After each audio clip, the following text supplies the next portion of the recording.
자, 이번에는 12번째 경금에 대해서 설명을 드리겠습니다. 경금이란 종합해서 봤을 때는 고체다. 고체란 단단한 물체고, 이것은 암석을 의미하기도 하지만 무너뜨릴 수 없는 정신세계도 의미한다. 이렇게 설명을 드렸습니다. 그래서 자존성, 자존감이라고 그럴까요? 자존의 성질이 있다. 자기를 존중하는, 세상의 모든 사람들이 자기를 존중을 합니다마는 사람 따라 개인차는 있죠. 자존감이 강한 사람, 약한 사람, 너무 강한 사람, 이렇게 세 분류로 나눌 수 있겠습니다. 뭐든지 적당한 것이 좋겠죠. 너무 강하면 독불장군이라 그래서 판을 하나도 용납하지 않는 그런 또 형태를 생각하게 되고, 당연히 너무 약하면 세상 살아가기 어렵겠습니다. 뭐든지 중용, 적당한 자존감이 필요하다. 이렇게 생각할 수 있겠습니다. 자연 상태에서는 암석으로 대입해도 큰 거부감은 없습니다. 물론 이 암석도 차용한 것이고 실제는 바위하고는 상관없다 하는 점도 지나는 길에 언급해 놓습니다. 적천수에서 경금을 어떻게 받는가 하는 점을 생각해 보면, 경금은 대살, 살을 거느렸다, 띈다, 살기를 띈다, 이렇게도 말합니다.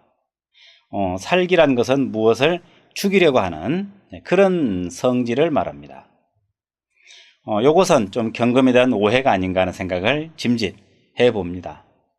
경금이 죽이는 것은 간목이고, 그렇겠죠? 간목은 경금 앞에서 꼼짝 못하니까. 간목은 김운동갑에서는 제왕, 임금으로 삼습니다.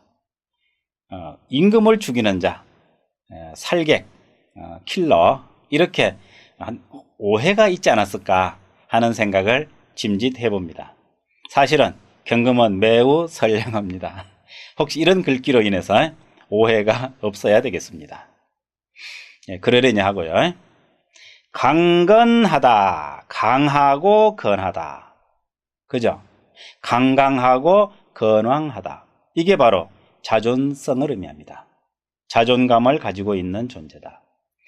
바위라서 그렇다 이렇게 보면은 좀 낮은 관점이고, 시선이 주체라서 강건하다 그러면은 상당히 좀 형이상학적으로 대입을 한 것으로 보겠습니다. 위최란 무엇인가? 으뜸이다. 최고다 이 소리죠. 그래서 이보다 더 강건할 수는 없다. 세상 만물 중에 이보다 강건할 수 없는 것은 주체죠. 자, 모든 전쟁도 주체의 손상에서 일어난다고 합니다. 자존감이 상하면, 사실은 자존심이겠군요. 이렇게 나라는 존재를 누군가가 무시했다, 비난했다, 헐뜯었다, 이렇게 하는 이 원인이 급기야 세계 대전까지도 이어질 수 있다는 점을 생각해 봅니다. 참으로 강건하군요. 자, 이러한 경금이 득수하면, 물을 얻으면, 이 말은 금생수라는 뜻이 들어있겠습니다. 물을 얻으면 맑아진다. 이자는 말리을 이자, 특별히 새기지 않아도 됩니다. 득수하면 맑아진다. 그러니까 금생수하면 맑아진다는 뜻이겠군요. 맑다는 것은 흐름이 좋다는 뜻입니다. 맑은 반대는 탁함이 되겠죠. 탁함은 흐름이 없는 상태죠. 시화호가 그랬고 새만금도 그 전철을 밟을 것 같습니다. 이미 물이 죽어가고 있다고 하니까. 흐름을 끊으면 썩는 건 당연한 이치. 오행의 생극만 알아도 무모하게 제방공사를 하진 않았을걸. 참 마음대로 안 되는 것입니다. 왜 흐르는 물을 끊고 바다를 막고 할까요? 탐욕이죠. 돈을 많이 벌기 위해서, 땅을 많이 확보하고 그러기 위해서 공사를 하는 것이겠죠. 이것이 국가와 회사가 죽이 맞아가지고 사고를 저지르게 됩니다. 자연은 가만두면 될 것을, 그것이 자연적이죠.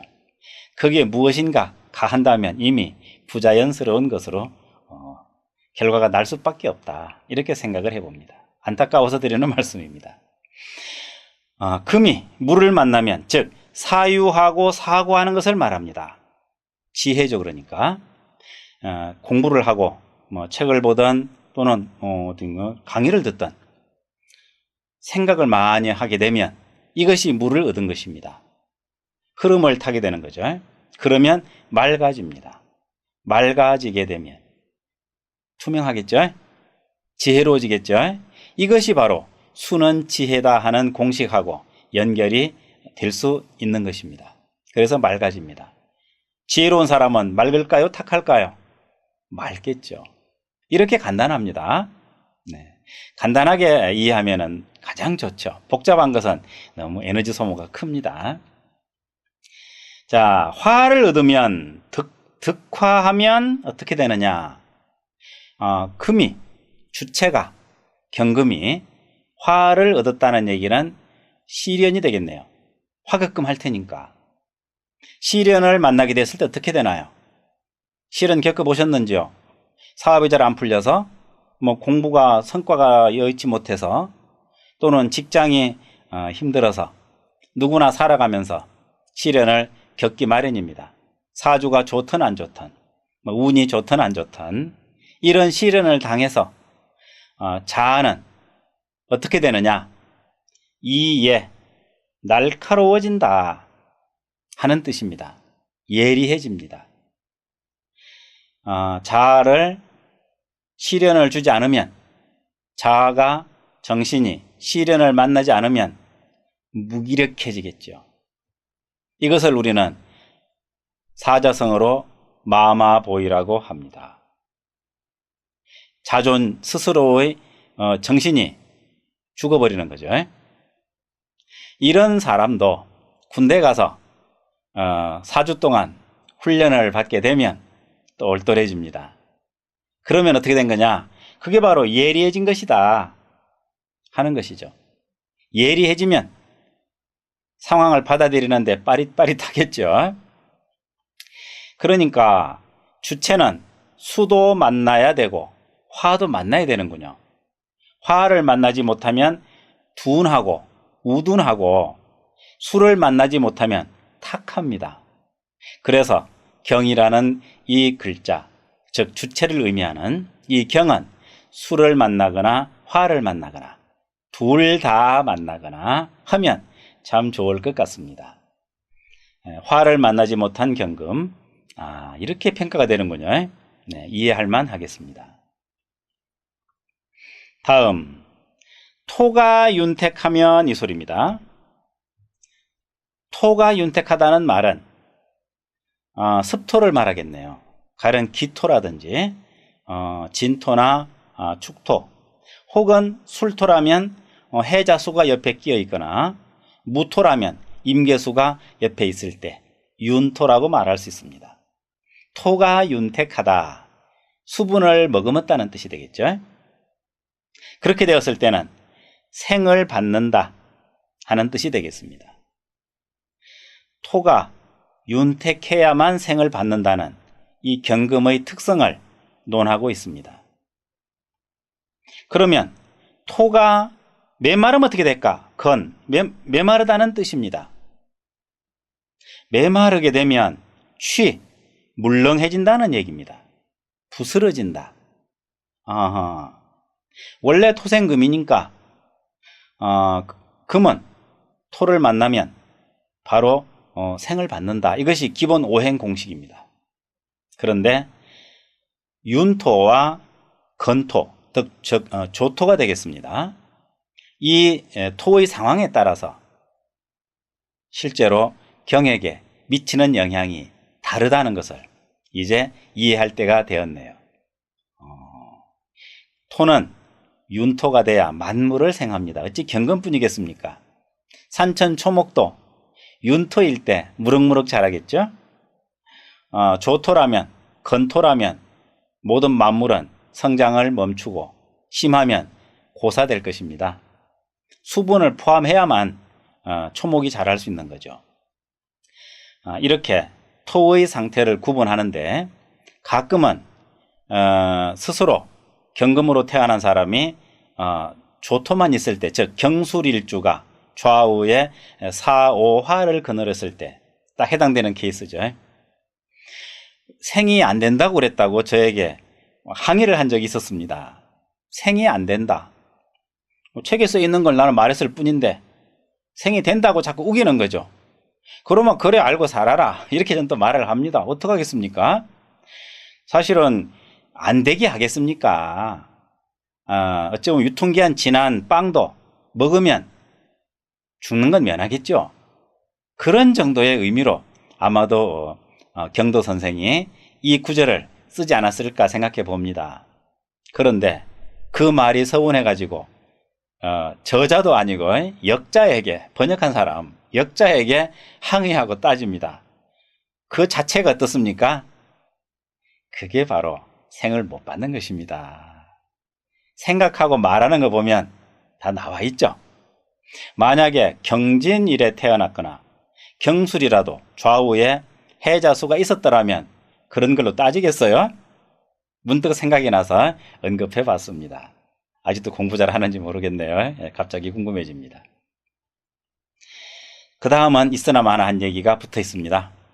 능령갑형, 능이 갑형을 이긴다 이 소리입니다. 영자가 이게 헷갈리는데 이긴다는 뜻입니다. 능이 갑을 이긴다는 것은 금극목한다 소리겠죠. 왜 이 말을 써놨느냐? 너무나 뻔한 말을 바로 다음 구절을 연결하기 위해서 써놓은 것입니다. 다음 구절은 무엇인가? 수어 을매, 정성을 기울인다는 숫자입니다. 누구에게? 을에게, 누이에게 이렇게 되겠죠. 그래서 갑은 같은 목인데 갑은 매다 꽂고 패버리고 속된 말로 패버리고, 을은 정을 준다는 얘기는 을경합을 말하는 걸로 말하고자 함이라고 하겠습니다. 경이 을을 만나면 합을 하죠. 그래서 정을 준다는 뜻입니다. 즉 갑을 다룰 때는 심하게 다루고 을을 다룰 때는 살살 다루네요. 이 음양의 이치 아니겠습니까? 자, 사장님이 남자다 그랬을 때 남자 직원은 잘못하면 호통을 치고 그따구 뺏기 못하냐고 하지만 예쁜 여직원이라면 조금 달라질 수 있겠네요. 다음에는 잘해라, 뭐 부드럽게. 이것이 뭔가 흑심이 있어서가 아니라 그냥 자연스러운 음양의 이치로 보면 될 것입니다. 갑과 을에 대한 차이, 조토와 습토에 대한 차이를 이렇게 설명함으로써 이제 오행에서 십간의 의미를 보라는 얘기죠. 언제까지 오행에만 머물러 있을 수는 없다. 오행은 조토, 습토가 구분이 되나요? 안 되죠. 그냥 토일 뿐입니다. 목도 마찬가지죠. 목일 뿐입니다. 그러면 금극목이 되는 일밖에 없죠. 그러나 십간으로 나눠지는 순간 조토와 습토로 구분이 되고 이렇게 또 양목과 음목으로 구분이 됩니다. 그렇게 되었을 때 변화는 2배가 되는 것이 아니라 10배, 20배로 늘어나게 되는 것이죠. 이렇게 경금에 대해서 생각해 봅니다. 경이라는 것이 바위라고 생각하지 말고, 사실 바위라면 바위가 어떻게 나무를 때릴 수가 있어요? 그거 가능한 얘기예요?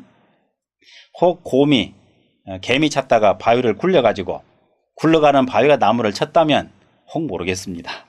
그러나 산에 박혀 있는 바위가 나무를 공격했다는 것은 상식적으로 용납이 안 되는 얘기입니다. 그러나 경을 주체로 봤을 때 이렇게 또 확장해서 그 의미를 뭐랄까 좀 더 깊이 있게 관할 수 있는 그런 여지가 풍부하게 주어진다고 하겠습니다. 이해되셨죠? 이 정도로 마무리하겠습니다.